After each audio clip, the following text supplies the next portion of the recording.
At 70, Kevin Costner finally speaks up about Rob Reiner. Kevin Costner was born Kevin Michael Costner on January 18, 1955 in Linwood, California.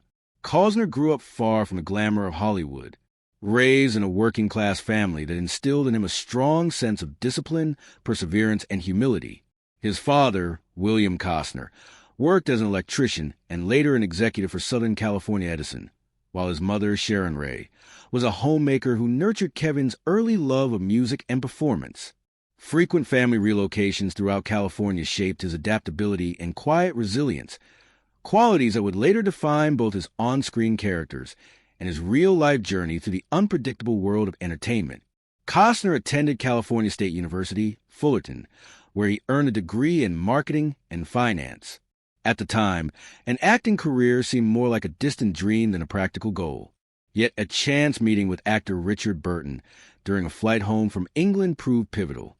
Burton's encouragement to pursue acting planted a seed that Costner could not ignore. With quiet determination, he enrolled in acting classes, worked odd jobs to support himself, and began auditioning, often facing rejection and uncertainty.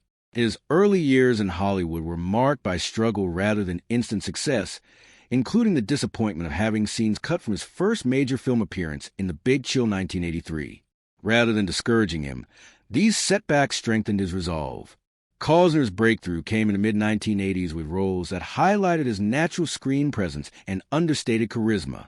Films such as Silverado, 1985, and No Way Out, 1987, showcase his ability to convey strength, integrity, and emotional depth without excess. His rise to stardom accelerated with The Untouchables, 1987, in which he portrayed lawman Elliot Ness with quiet intensity and moral clarity. Audiences responded strongly to Costner's embodiment of principled heroes, men guided by conscience rather than bravado at a time when Hollywood often favored flashier archetypes. The late 1980s and early 1990s marked Kevin Costner's ascent to superstardom.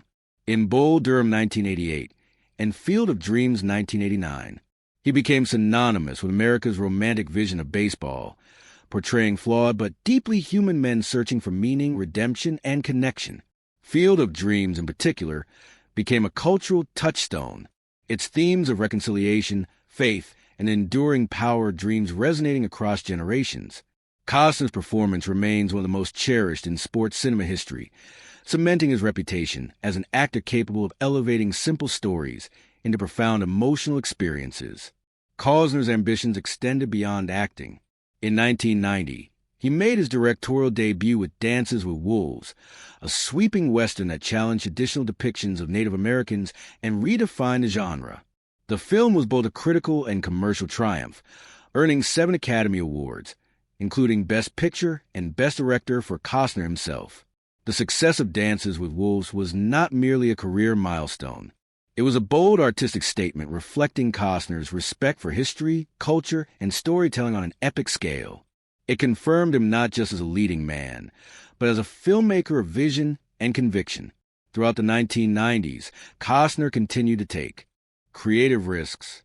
Films such as Robin Hood, Prince of Thieves 1991, JFK 1991, The Bodyguard 1992, and Wyatt Earp 1994 demonstrated his versatility across genres from romance and political drama to historical epics. The Bodyguard in particular became a global phenomenon, pairing Costner with Whitney Houston in one of the most iconic romantic thrillers of the decade. Even when certain projects faced mixed critical reception, Costner remained committed to ambitious storytelling, often choosing roles driven by personal interest rather than commercial safety.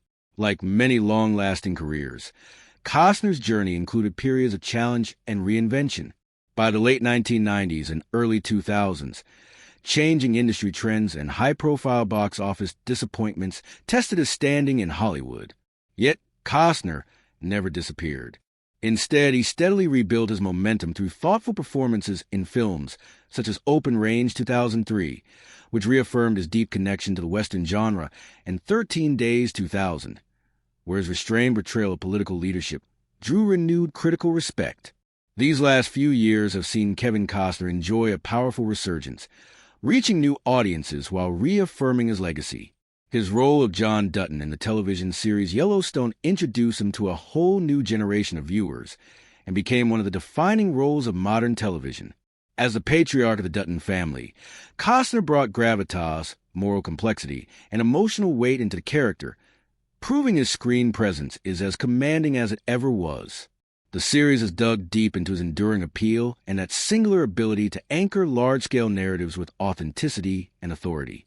In addition to acting and directing, Costner is also a musician who fronts the band Kevin Costner and Modern West. His music has expressed a more personal and reflective side of his artistry, with references to love, loss, and the American landscape. His dedication to environmental causes, historical preservation, and humanitarian efforts further reflects values often carried by his characters: respect for the land, integrity, and a deep sense of responsibility. Kevin Costner's personal life has often unfolded parallel to his rise into Hollywood stardom, marked by long chapters of love, family, heartbreak, and reinvention. His first great romance began back in 1975, when he was still a college student with more ambition than fame. Costner fell in love with fellow student Cindy Silver, a relationship rooted in youth, shared dreams, and perseverance during the years when success was far away from being guaranteed. After 3 years of dating, the couple married, plunging into what would be a 16-year union parallel to Costner's gradual rise in the movie industry. Throughout their marriage, Costner and Silva built a family together, welcoming 2 daughters in 1984 and 1986, and then a son born in 1988. During this period, Costner transformed from a struggling actor into a major Hollywood leading man. He gained fame amid the challenge of fatherhood and marriage. However, celebrity pressures, continuous traveling, and long filming took their toll. In 1994, after years of strain, the marriage finally ended in divorce. The split was highly publicized and surrounded by controversy, with allegations that Costner had an affair while filming Waterworld.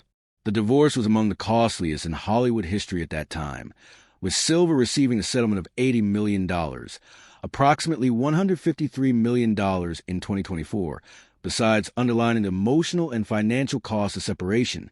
In years immediately following the divorce, Costner plunged into transition, a string of short-lived but highly publicized relationships. He had a brief relationship with Bridget Rooney, who would later marry billionaire Bill Coe. This relationship gave Costner another son, born in 1996, to add to his family outside of the first marriage. At about this time, he was romantically linked with the political activist Birgit Cunningham, fitting into this quieter, more private phase of his life. In the year 1996, Costner's romantic world did briefly overlap with high fashion when he lived with the internationally renowned supermodel Elle Macpherson, a relationship that whipped up a fair amount of media frenzy. Stability came back into Costner's life in the early 2000s when he met Christine Baumgartner, a model and handbag designer much younger than himself. After 4 years of dating, they married on September 25, 2004, in a lovely ceremony at Costner's ranch in Aspen, Colorado. The setting reflected Costner's love of the American West and symbolized a fresh start rooted in family and tranquility. They eventually welcomed 3 children together: 2 sons, born in 2007 and 2009, and a daughter, born in 2010. For nearly 2 decades, the marriage seemed to offer Costner something close to balance in life and offered shelter from the relentless demands of Hollywood. But even that chapter proved finite. In May 2023, Baumgartner filed for divorce, ending their 18-year marriage. The proceedings received widespread attention. It again brought the same public scrutiny Costner had experienced decades earlier. On February 20th, 2024, the divorce was made final, closing another significant chapter in his personal life. Love, loss, and renewal have made Kevin Costner's relationships reflect the complexities of his career, epic in scale, deeply human in emotion, and shaped by the challenges of living much of one's life in the public eye. At 70 years old, Kevin Costner has reached a point in his life and career where reflection comes organically. More than 4 decades into Hollywood, Costner isn't interested in quick sound bites anymore or carefully guarded responses. Instead, he speaks calmly with an ease born of success, failure, reinvention, and endurance. It is from this perspective that Costner has finally opened up about Rob Reiner, a filmmaker whose influence, professionalism, and integrity have invariably left their mark on him. Costner starts off by acknowledging the timing of his remarks, admitting it is age and experience that have given him clarity. You get to a certain age, he says, and you stop really worrying about saying the perfect thing. You start worrying about saying the honest thing. For Costner, the honesty is to acknowledge those people who helped shape his understanding of storytelling and leadership.